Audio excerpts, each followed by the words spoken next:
But perhaps the most important part of the story was what happened after the victory. When offered the chance to rule the galaxy, Huma. The red light blinked on Admiral Jack Morrison's desk for the third time in 10 minutes. Each blink meant another message from the alien fleet. Each message was worse than the last. Morrison sat in his chair at the Global Defense Council building in Geneva. Through the tall windows, he could see the Swiss mountains covered in snow. It was a beautiful day on Earth. It might be one of the last. Dr. Lisa Carter walked into his office. Her face was pale. She carried a data pad in her shaking hands. Morrison had known Lisa for 15 years. He had never seen her look scared before. The final message came through, Lisa said. She set the data pad on his desk. They gave us 72 hours. Morrison picked up the pad and read the alien words that had been translated into English. The message was short and cold. Primitive species designation human.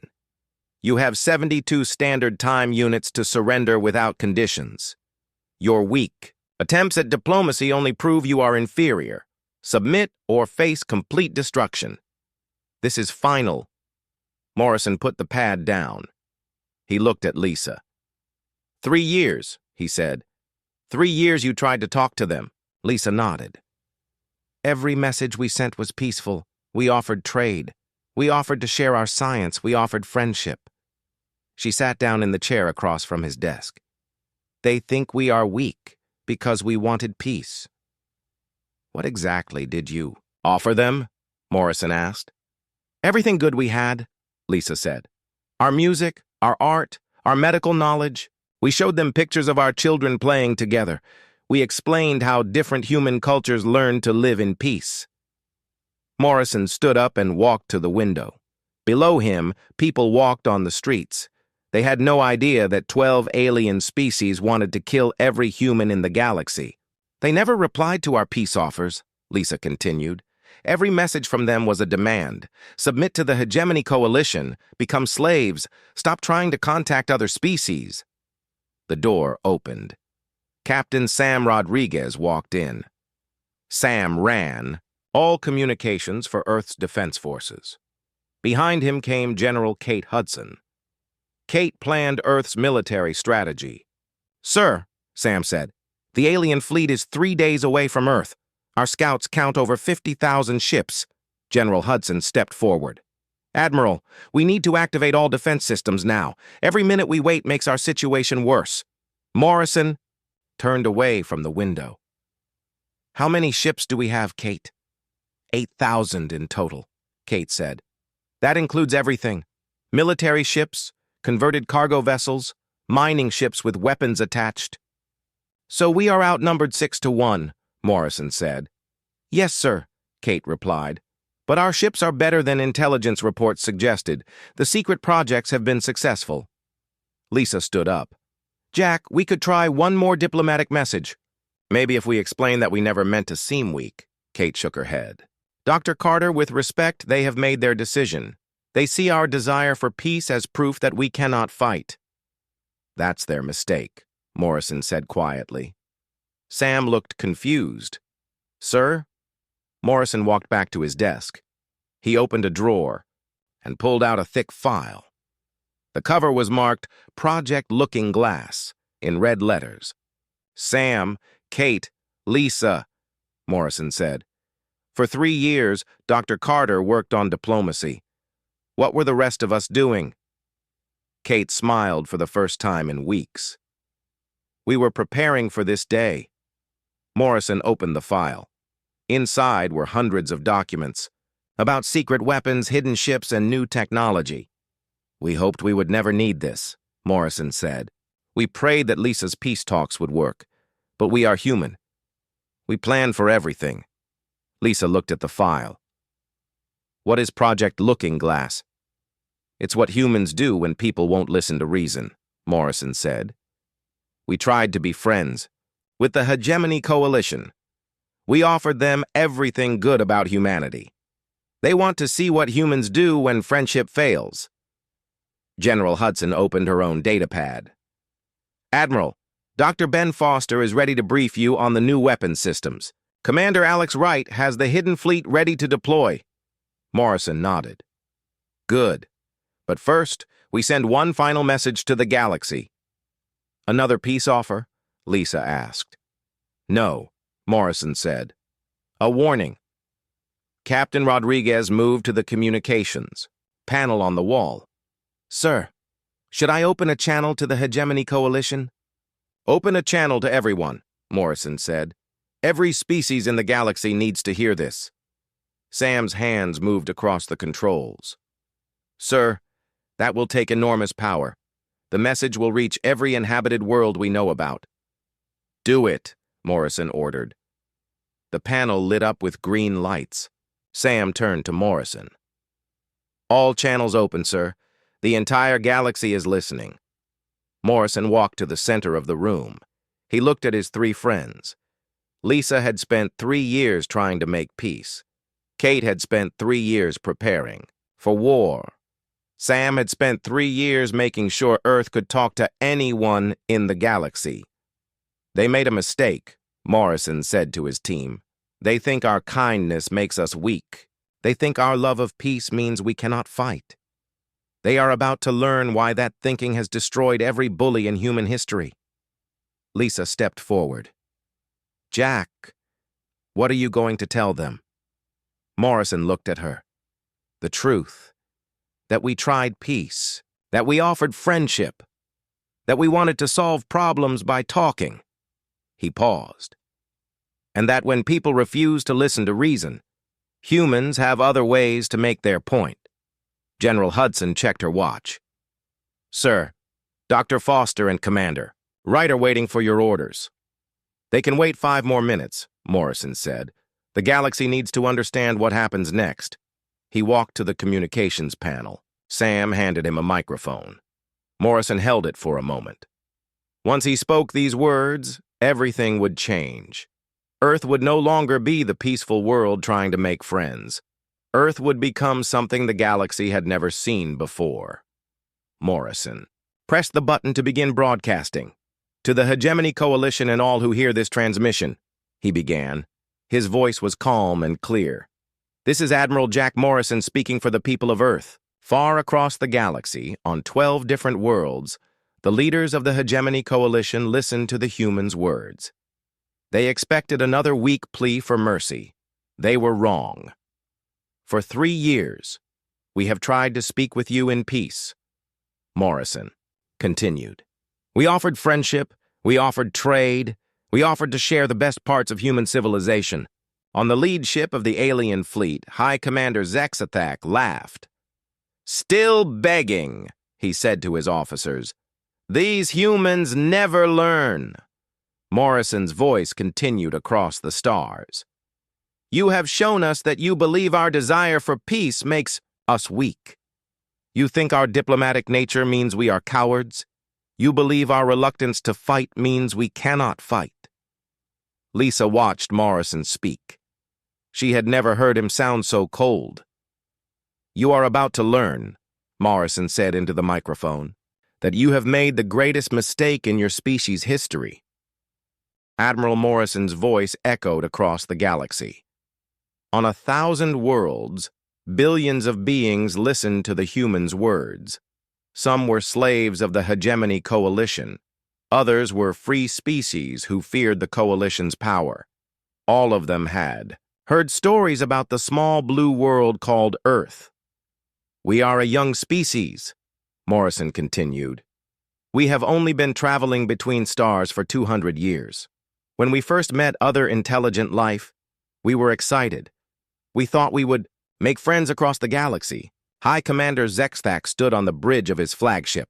The massive ship was 3 miles long and carried enough weapons to destroy a moon. Around him, his officers listened to the human transmission. The primitive speaks of friendship, Zexathak said. His voice sounded like grinding metal. They still do not understand power. Sub-Commander Veltar, a younger officer, looked at the tactical display. Commander, our scouts report unusual activity in the human solar system. What kind of activity? Zexathak asked. Unknown, sir. There are energy readings that do not match our intelligence reports. Zexthak waved a clawed hand. Human desperation. They are probably trying to hide their population centers. On Earth, Morrison walked slowly around the communications room as he spoke. Dr. Lisa Carter watched him. She had worked with Morrison for many years. She knew he was angry, but his voice stayed calm and controlled. "We sent our best diplomats to meet with you," Morrison said. "Dr. Lisa Carter led our peace missions. She offered you our music, our art, our science. She showed you the beautiful things humans have created." Morrison paused. When he spoke again, his voice was harder. "You replied with demands for surrender. You told us we were primitive. You said our attempts at diplomacy proved we were weak." In the Coalition Command Center, officers from 12 different species watched their displays. The human transmission was being recorded and analyzed. They wanted to understand why the humans were wasting time with words instead of preparing to die. "You made assumptions about humanity," Morrison continued. "You thought that because we preferred peace, we could not wage war. You believed that because we tried diplomacy first, we had no other options." Dr. Ben Foster entered the communications room. He was Earth's top military scientist. Behind him walked Commander Alex Wright, who led Earth's space forces. Both men looked ready for battle. Morrison saw them enter. He nodded, then continued. "Speaking to the galaxy, while Dr. Carter was offering you friendship, our scientists were studying your technology. While our diplomats were trying to find peaceful solutions, our engineers were building new weapons. While we hoped for peace, we prepared for war." The Coalition fleet was now 2 days away from Earth. Long-range sensors showed the human homeworld looked the same as always. Cities covered the continents. Ships moved between Earth and its moon. Everything seemed normal. "Sir," Subcommander Veltar said to Zexthak, "the human system appears to be undefended. Our scouts see only a few patrol ships." Zexthak studied the display. "Good. The humans know they cannot fight us. They will surrender when they see our fleet." But Zexthak was wrong. The human system was not undefended. It was a trap 3 years in the making. Morrison's voice grew stronger. "You want to know what humans do when peace fails? We adapt. We learn. We become whatever we need to become to protect our families." General Kate Hudson stepped forward. She handed Morrison a data pad with numbers on it. Morrison looked at the information and smiled coldly. "The Hegemony Coalition has conquered 47 star systems," Morrison said. "You have enslaved 18 different species. You believe you are unstoppable because no one has ever defeated you in battle." Morrison set down the data pad. "That is about to change." On the Coalition flagship, alarms began to sound. Sensor operators called out readings. That made no sense. "Commander," one officer said, "we are detecting massive energy buildups throughout the human system." "Where?" Zexthak demanded. "Everywhere, sir. The asteroid belt is showing weapons signatures. The outer planets have energy shields we did not know existed. Even the human moon appears to be armed." Zexthak looked at the tactical display. Red warning symbols appeared across the entire solar system. "Impossible. Our intelligence said the humans had no significant military technology." "Our intelligence was wrong, sir," Veltar said quietly. Morrison continued his transmission. "You study war as conquest. You see battle as one strong force destroying a weaker one. Humans understand war differently." Dr. Foster stepped up to another microphone. "This is Dr. Ben Foster, Chief of Human Military Research. For 3 years, we have analyzed every coalition battle. We studied your tactics, your weapons, your weaknesses." Foster's voice was calm, like a teacher explaining a lesson. "You fight the same way every time. Massive fleets, direct attacks. You use fear and overwhelming force. It works against species that fight like you do." Morrison took back the microphone. "Humans do not fight like you do. We fight like humans. The Coalition fleet continued toward Earth, but now Zexthak was worried. The sensor readings made no sense. The human system should have been easy to conquer. Instead, it looked like a fortress. "What does that mean? Fight like humans?" asked Veltar. Zexthak did not answer. He was beginning to understand that he had made a terrible mistake. Morrison's transmission entered its final phase. "You demanded our surrender. You told us to submit or face extinction. You gave us 72 hours to decide." Morrison paused. The entire galaxy waited for his next words. "We have decided. We reject your demands. We will not surrender. We will not submit. And we will not be destroyed." Commander Wright stepped forward. "This is Commander Alex Wright of the Earth Defense Force. Coalition Fleet, you are entering human space without permission. You have threatened to destroy our world and kill our people." Wright's voice grew hard. "Turn around and leave. This is your only warning." On the Coalition flagship, officers looked at each other in surprise.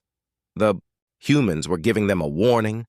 A tiny species with 8,000 ships was threatening a fleet of 50,000? Zexthak laughed. "The humans have lost their minds. They think they can frighten us with words." But as the Coalition fleet moved closer to Earth, the sensor readings became more disturbing. Every asteroid in the belt was armed. Every moon around every planet had weapon systems. Space itself seemed to be full of hidden defenses. Morrison spoke the final words of Earth's last peaceful transmission. "You wanted to see what humans become when diplomacy fails. You asked for our surrender and received our defiance. You threatened our extinction and earned our attention." Morrison looked directly into the camera that would carry his image across the galaxy. "If this is your answer to peace, then prepare for regret. You will learn why every tyrant in human history eventually fell. You will discover why bullies never win in the end." Morrison paused one last time. "This is Earth's final diplomatic transmission. The next message you receive from humanity will not be words." The transmission ended. Across the galaxy, the Coalition's enslaved worlds fell silent. Free species held their breath.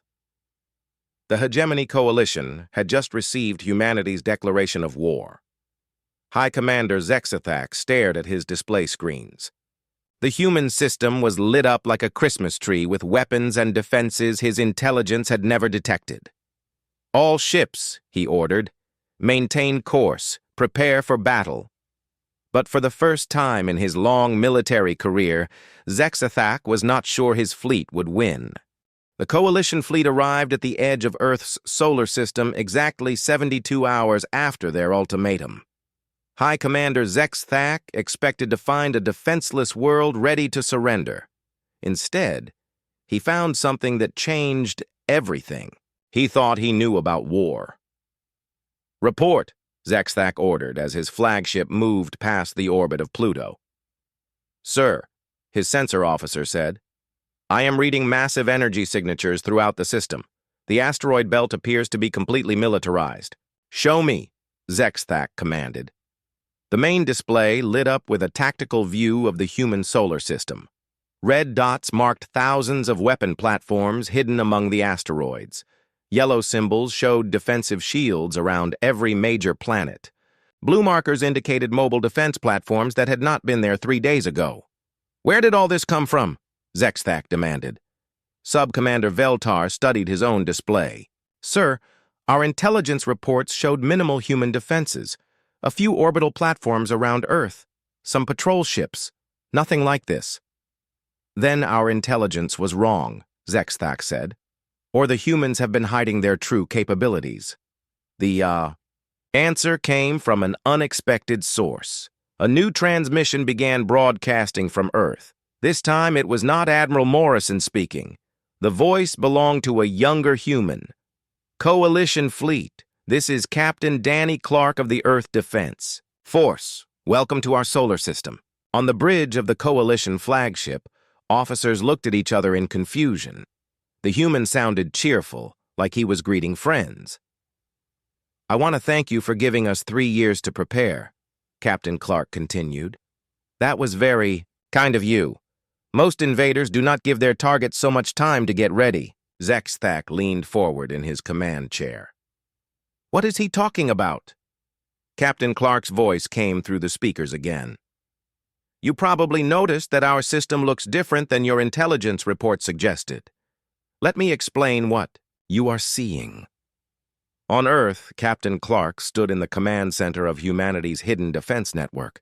Around him, thousands of technicians worked at control stations. Giant displays showed the positions of every coalition ship.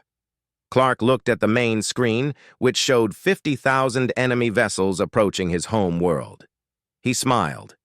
3 years ago, you told us we were primitive, Clark said into his microphone. You said we were weak because we wanted peace. You made fun of our diplomatic efforts. Clark walked to a different control station. An engineer named Lucy Barnes looked up at him.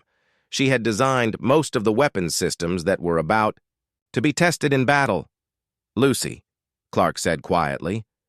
Are all systems ready? Yes, sir, Lucy replied. Every platform is online. All weapons are charged. The asteroid field is ready to become a very unpleasant place for uninvited guests.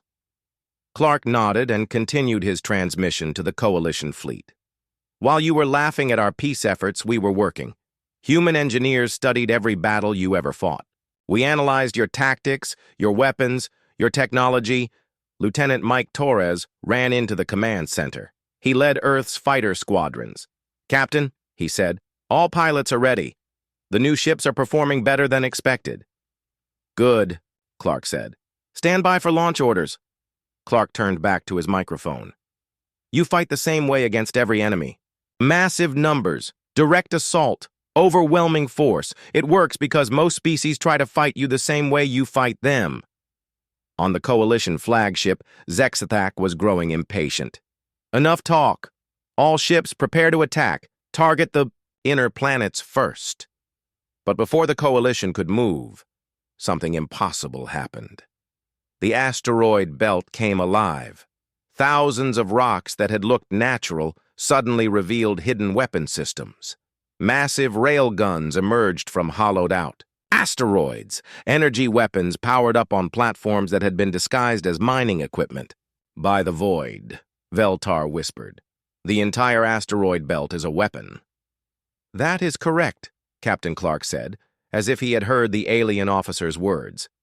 We spent 3 years turning our asteroid belt into the largest defensive network in galactic history. Every rock you see is either a weapon platform or a shield generator. The Coalition fleet slowed down. Even Zexthak could see that flying through the asteroid belt would be dangerous. But that is not the best part, Clark continued. His voice still sounded cheerful, like he was sharing good news with friends. The best part is that everything you see is just the beginning. You wanted to know what humans do when diplomacy fails? We adapt. We learn. We become whatever we need to become. Engineer Barnes walked over to Captain Clark. Sir, the fleet is in position behind the gas giants. All stealth systems are working perfectly. Clark nodded. Coalition fleet, let me introduce you to the Earth Defense Force. On every display screen in the Coalition fleet, new contacts appeared. Ships emerged from behind Jupiter and Saturn. More vessels rose from the surfaces of moons that had seemed empty. Even more ships uncloaked in deep space. 8,000 ships, Zexthak said, reading his tactical display. Our intelligence was correct about that. Sir, his sensor officer said, these ships are not like anything in our databases. The power readings are off the scale. Captain Clark heard the Coalition's confusion through intercepted communications. Oh, you are probably wondering about our ships. Let me explain. Clark walked to another control station. The display showed detailed schematics of human warships. You build big ships with lots of weapons, Clark said. That works when you are conquering defenseless worlds. But humans think differently about ship design. Lieutenant Torres watched. His pilots prepare for launch. The new human fighters were not like traditional spacecraft. They were smaller, faster and could work together in ways no other species had ever attempted. Our ships do not just fight, Clark continued. They think, they learn, they adapt during battle. Every shot you fire teaches them how to fight you better. The Coalition fleet continued moving toward the inner solar system.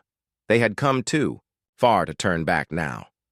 But Zexthak was beginning to understand that this would not be the easy conquest he had expected. All ships, he ordered, maintain formation. Begin long-range bombardment of the asteroid defenses. The Coalition fleet opened. Fire. Thousands of energy beams and projectiles streaked toward the asteroid belt.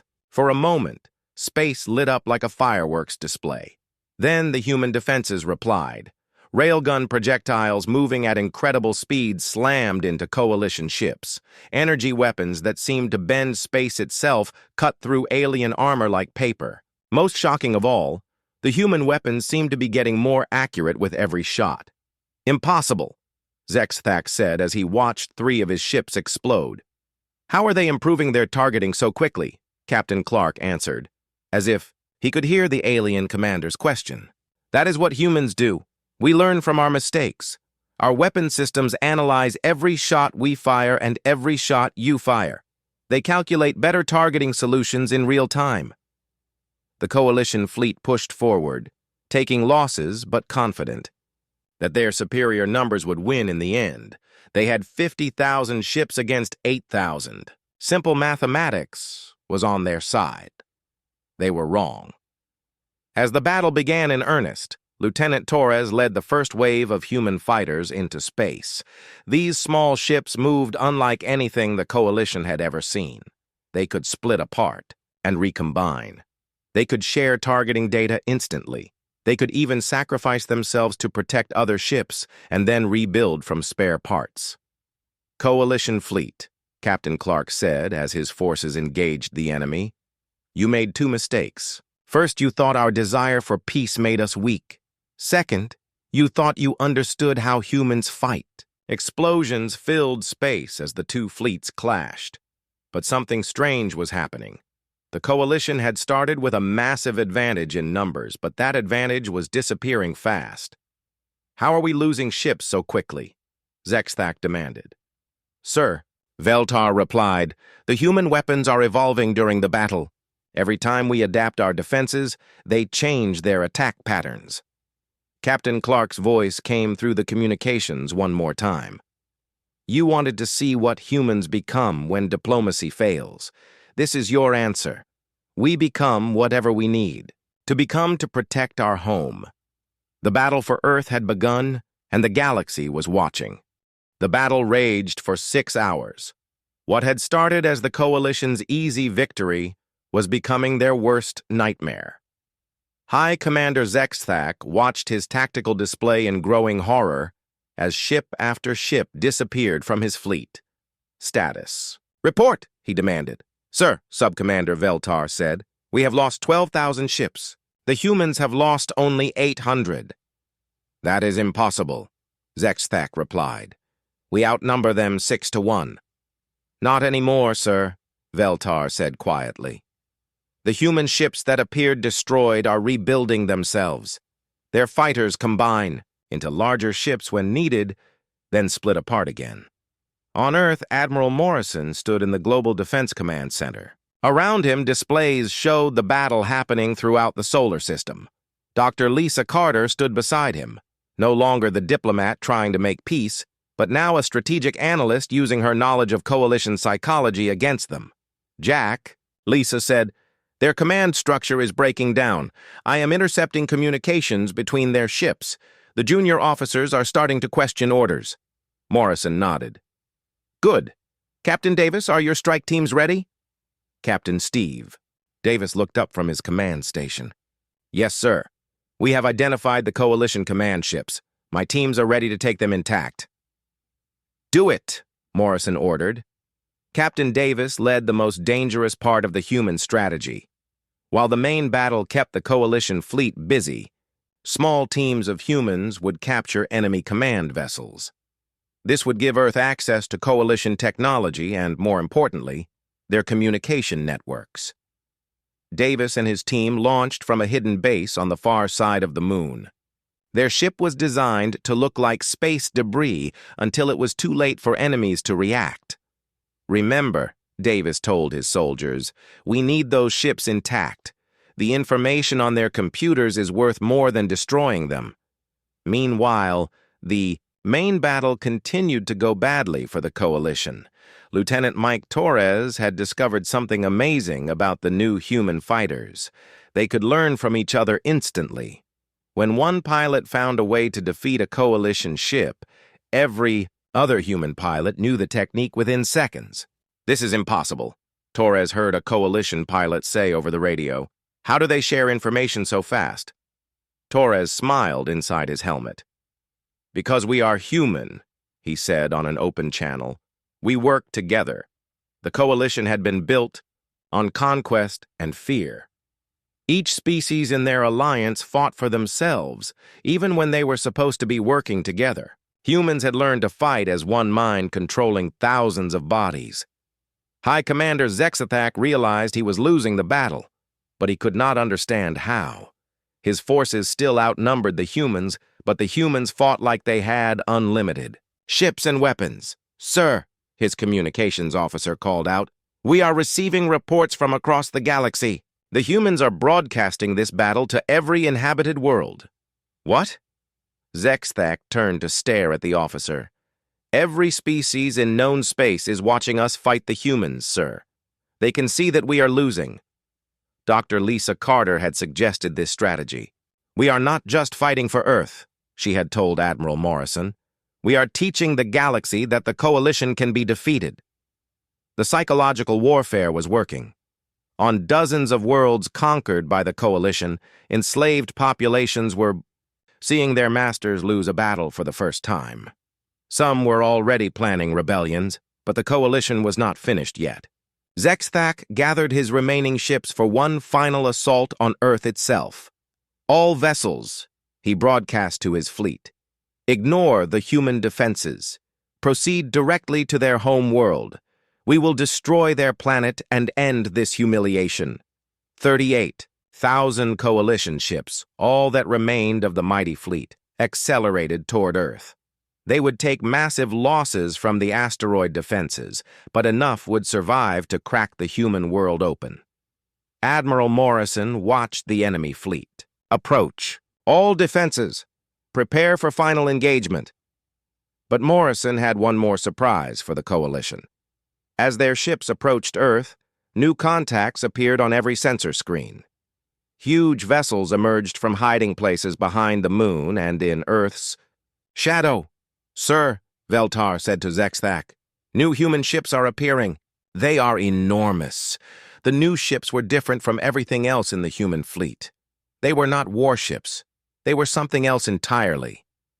Captain Clark's voice came over the communications again. "Coalition fleet, meet the Earth Construction Corps." The massive ships were actually mobile factories and repair facilities. As the coalition watched in amazement, these ships began building new fighters and weapons platforms in real time. "You see," Clark explained, "humans do not just fight wars. We build things. Even during battle, we are creating new tools to solve our problems." The coalition fleet continued toward Earth, but now they faced an enemy that was getting stronger instead of weaker. The human construction ships built new defenses faster than the coalition could destroy them. Captain Davis and his strike teams chose this moment to attack the coalition command ships. While the enemy was focused on the impossible sight of ships building themselves during battle, Davis captured 3 command vessels without firing a shot. "Admiral," Davis reported to Morrison, "we have their command codes. We can access their entire communication network." Morrison smiled grimly. "Do it." Within minutes, human technicians were inside the coalition's communication system. They began broadcasting new messages to the coalition fleet. "Attention, coalition forces," came a voice speaking in perfect coalition military language. "This is Admiral Morrison of Earth. Your command structure has been compromised. Your technology has been captured. Your tactics have been analyzed and defeated. High Commander Zexthak realized that the humans were now inside his own communication network. They could hear every order he gave and counter it immediately. You have one chance to survive, Morrison continued. Surrender now, and you will be treated according to galactic law. Continue fighting, and you will be destroyed. For the first time in Coalition history, their ships began to surrender. Not all of them, but enough to break their formation and coordination. Sub-Commander Veltar was the first senior officer to make the decision. All ships in Battle Group 7, he broadcast, cease fire and prepare to surrender. Veltar, you coward, Zexthak screamed. I will have you executed for treason. No, sir, Veltar replied calmly. You will be dead. The humans have won. Zexthak looked at his tactical display one last time. Less than 20,000 Coalition ships remained functional. The humans had not only survived the attack on their home world, they had grown stronger during the battle. Impossible, he whispered. We are the masters of the galaxy. We have conquered everything we have ever fought. Dr. Lisa Carter's voice came over the Coalition communication system. She spoke in the same gentle tone she had used during 3 years of peace negotiations. High Commander Zexthak, she said. This is Dr. Carter. Do you remember me? I tried to make friends with you for 3 years. Zexthak did remember her, the weak human female who had offered art and music instead of showing proper submission. You told me that diplomacy was weakness, Carter continued. You said that our desire for peace proved we were inferior. You were wrong. Carter paused, and when she spoke again, her voice was harder. Our desire for peace does not make us weak. It makes us dangerous, because when peaceful people are forced to fight, they fight harder than anyone else. They fight to protect everything they love. The battle was ending. Coalition ships throughout the solar system were surrendering or being destroyed. The mighty hegemony fleet that had conquered half the galaxy was broken. Admiral Morrison's voice came over all channels, broadcasting to the Coalition fleet and to every world in the galaxy. The battle for Earth is over, he announced. The Coalition invasion has failed. But this is not the end. This is the beginning. Morrison paused, letting his words reach every corner of known space. To every enslaved world, every conquered people, every species living under Coalition rule, you have seen that your masters can be defeated. Rise up, fight back, humanity will help you. High Commander Zexthak sat in his command chair, staring at the wreckage of his fleet. He finally understood the mistake he had made. Humans had not been weak. They had been patient. They had been learning, and now they were coming for the rest of the galaxy. Went from Earth's spaceports. The small blue planet that had once faced extinction was now the Centus. 6 months after the Battle of Earth, the galaxy was a different place. The news of humanity's victory had traveled to every inhabited world. Species that had been enslaved by the Coalition for centuries began to rebel. The mighty hegemony that had seemed unbeatable was crumbling from within. Admiral Jack Morrison stood on the bridge of the EDF Liberty, humanity's newest battleship. Through the main window, he could see the planet Kepler Prime, the first world the Coalition had ever conquered. Today, it would be free again. Admiral, Captain Steve Davis reported, the Liberation Fleet is in position. 47 ships from 12 different species, all ready to help free their neighbors. Morrison nodded. The human strategy was working perfectly. Instead of conquering the galaxy themselves, humans were helping other species reclaim their freedom. Every world they liberated became an ally instead of a subject. Open a channel to the surface, Morrison ordered. Below them, Governor Nina Price waited in the capital city of Kepler Prime. She had been chosen by her people to lead their world after liberation. Like leaders on dozens of other worlds, she had contacted Earth asking for help against their Coalition occupiers. Governor Price, Morrison said, this is Admiral Morrison. The liberation of Kepler Prime begins now. The battle was short. Coalition forces on the planet had heard about Earth's victory. Many of them surrendered without fighting. The few who resisted were quickly defeated by the combined human and alien liberation fleet. Dr. Lisa Carter stood beside Morrison on the bridge. She was no longer just a diplomat. She had become Earth's ambassador to the free worlds, helping newly liberated planets establish their own governments. "Jack," she said, "we are receiving surrender requests from 6 more coalition worlds. They want to join the Free Worlds Alliance before we have to liberate them by force." Morrison smiled. "Good. The coalition is learning that resistance is pointless." On the other side of the galaxy, High Commander Zexthak sat in a prison cell on Earth. He was waiting for his trial for war crimes. Every day, guards brought him news about another coalition defeat. Every day, his empire grew smaller. Today's news was the worst yet. Sub-Commander Veltar, who had surrendered during the Battle of Earth, was now leading a fleet of former coalition ships alongside human forces. "How is this possible?" Zexthak asked the guard who brought his food. The guard was a young human woman named Sarah. She had volunteered to work in the prison because she wanted to understand how the coalition had managed to conquer so many worlds. "It's simple," Sarah said. "Veltar chose freedom over tyranny. Most people will make that choice when they are given the option." Zexthak shook his head. "But he was part of the coalition. He conquered worlds for us. How can he fight against everything he helped build?" Sarah set down the food tray and looked at the former coalition commander. "Because he learned something important. The coalition was built on fear and force. The Free Worlds Alliance is built on cooperation and choice. Which one do you think is stronger?" Zexthak had no answer.